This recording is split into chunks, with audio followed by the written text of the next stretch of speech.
Assalamualaikum warahmatullahi wabarakatuh. Pada kesempatan kali ini, Islam Fisabilillah akan membahas kisah seorang pemuda yang meminta izin berzina kepada Rasulullah Shallallahu Alaihi Wasallam. Tanpa berlama-lama kita langsung saja ke kisahnya. Zina adalah salah satu perbuatan yang sangat keji. Itu sebabnya Nabi Muhammad Shallallahu Alaihi Wasallam melarang keras umat Islam untuk melakukan perbuatan zina. Bahkan dalam Islam dosa zina tidak hanya mendapatkan laknat Allah Subhanahu wa Ta'ala ketika di dunia saja, namun para pelakunya juga akan mendapatkan laknat Allah ketika di akhirat.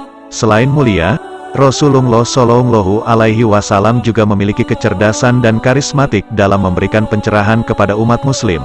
Ada kisah menarik dan inspiratif di zaman Rasulullah Shallallahu Alaihi Wasallam. Ketika seorang pemuda datang menghampiri Nabi Shallallahu Alaihi Wasallam dan meminta izin untuk berzina, di dalam sebuah hadits riwayat Imam Ahmad dari Abu Umamah radhiyallahu anhu, dikatakan bahwa suatu hari ada seorang pemuda yang mendatangi Rasulullah Shallallahu Alaihi Wasallam dan meminta izin ingin berzina. Kemudian pemuda itu berkata, "Wahai Rasulullah, izinkanlah aku berzina." Dikisahkan suatu hari Rasulullah Shallallahu Alaihi Wasallam sedang duduk di antara para sahabatnya. Kemudian datanglah seorang pemuda dengan agak tergesa-gesa, tampak sebagai seorang pemuda dia sedang bergelora, mudah terjerumus ke hal-hal yang negatif termasuk perbuatan zina. Padahal mestilah dia tahu perbuatan keji seperti itu tak pantas dilakukan seorang muslim. Namun dia merasa sulit mengatasi gelora nafsunya, maka pemuda itu berkata kepada Rasulullah Shallallahu Alaihi Wasallam, "Wahai Rasulullah, izinkanlah aku untuk melakukan perbuatan zina." Maka gemparlah majelis Rasulullah Shallallahu Alaihi Wasallam ketika itu. Untuk apa pemuda itu menanyakan sesuatu yang sudah jelas jawabannya? Demikian tanya para sahabat dalam hati mereka. Bahkan tidak sedikit di antara mereka yang mencibir pemuda itu. Namun Rasulullah Shallallahu Alaihi Wasallam tetap bijaksana dalam menanggapi. Baginda Nabi Shallallahu Alaihi Wasallam kemudian berkata kepada para sahabat, "Suruhlah pemuda itu mendekatiku." Maka pemuda itu pun mendekat.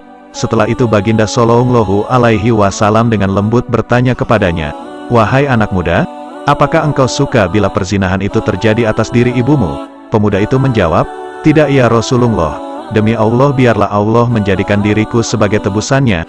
Kemudian Baginda Nabi Shallallahu Alaihi Wasallam bersabda, "Demikianlah perasaan orang lain, ia juga tak suka bila hal itu terjadi pada diri ibunya."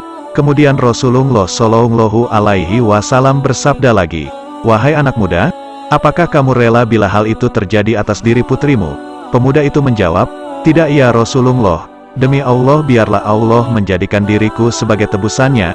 Kemudian Baginda Nabi Shallallahu Alaihi Wasallam bersabda, "Orang lain pun demikian, ia tentu tidak rela bila hal itu terjadi pada diri putrinya." Kemudian Rasulullah Shallallahu Alaihi Wasallam mengajukan pertanyaan serupa kepada pemuda itu, "Jika hal itu menimpa bibimu atau saudara perempuan ayahmu?" Pemuda itu mengemukakan jawaban yang sama.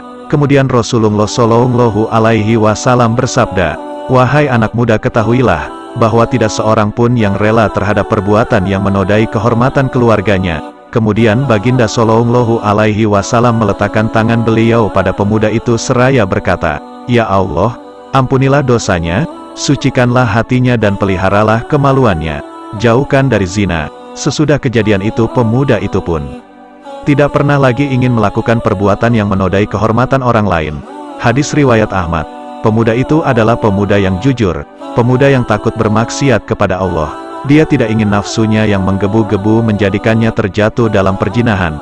Maka dengan sengaja ia mengajukan pertanyaan itu kepada Rasulullah Shallallahu Alaihi Wasallam, dengan tujuan agar Nabi menasehati dan mendoakannya hingga hilanglah keinginannya untuk bermaksiat kepada Allah. Sesungguhnya Allah Subhanahu wa Ta'ala dan Rasulullah Shallallahu Alaihi Wasallam telah mengharamkan zina. Bahkan Allah Subhanahu wa Ta'ala pun melarang walau hanya sekedar mendekatinya. Allah Subhanahu wa Ta'ala berfirman, "Dan janganlah kamu mendekati zina. Sesungguhnya zina itu adalah suatu perbuatan yang keji dan suatu jalan yang buruk." Quran Surah Al-Isra ayat 32. Rasulullah Shallallahu Alaihi Wasallam bersabda, "Sesungguhnya di antara tanda-tanda kiamat yaitu diangkatnya ilmu, dan kebodohan nampak jelas dan banyak yang minum khamar, dan banyak orang berzina secara terang-terangan." Hadits riwayat Bukhari dan Muslim.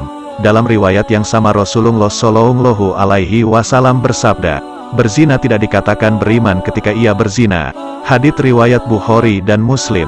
Dalam riwayat Tirmidzi, Rasulullah Shallallahu Alaihi Wasallam bersabda, tidaklah seorang laki-laki berhalawat dengan seorang wanita melainkan yang ketiga dari mereka adalah syaiton. Hadits riwayat Tirmidzi. Wallahu a'lam bishawab. Alhamdulillah saudara seiman, semoga kisah ini dapat menambah ilmu dan menambah ketakwaan kita kepada Allah Subhanahu wa Ta'ala. Assalamualaikum warahmatullahi wabarakatuh.